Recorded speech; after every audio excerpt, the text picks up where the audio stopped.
后来乡亲啊，继续来看人工智慧 AI 的教父黄仁勋，2年前就伫台湾设立着亚洲第一个 AI 研发中心。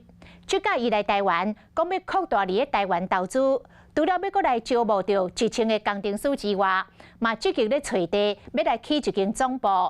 专家认为，黄仁勋伫台湾设总部的目的，应该是想要就近来服务着客户。黄仁勋早起是到辉达伫内湖的分公司，有真侪员工找伊做伙翕相。We are going to set up a very large design center here. Over the next 5 years, we will hire probably at least 1,000 more engineers.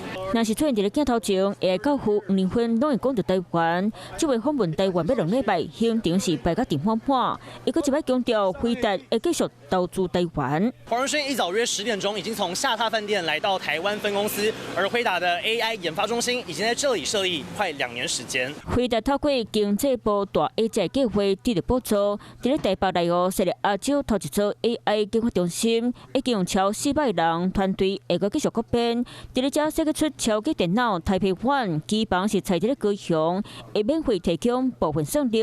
另外，嘛含鸿海同齐伫咧高雄去先进算力中心。黄仁勋这边来台湾重大宣布是什么起总部？正办的所在也搁伫咧吹。The supercomputer will probably be in Kaohsiung and we'll expand that. However, our R&D site will probably be, close to Taipei. And the reason for that is because we already have hundreds of people here. And we would like to hire another 1,000 chip designers, system engineers, software engineers, AI researchers. And so I'm looking for a nice, beautiful piece of property, and I would love to build a nice headquarters here in Taiwan. 专家认为，辉达合作的生意盘因店的所在，都可能起总部。亲像新北土城有鸿海，广达总部是伫咧南口，台北机能是正便利，凡世贸机会。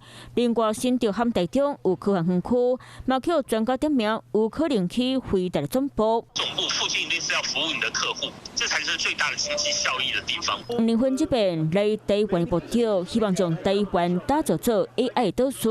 同时，除了找到好所在起总部，嘛了望会当找到更侪优秀的人才。Hello， 我是林纯佩。想要掌握最及时的新闻资讯或是体坛动态吗？赶快按赞、订阅、开启小铃铛，锁定华视新闻的 YouTube 频道。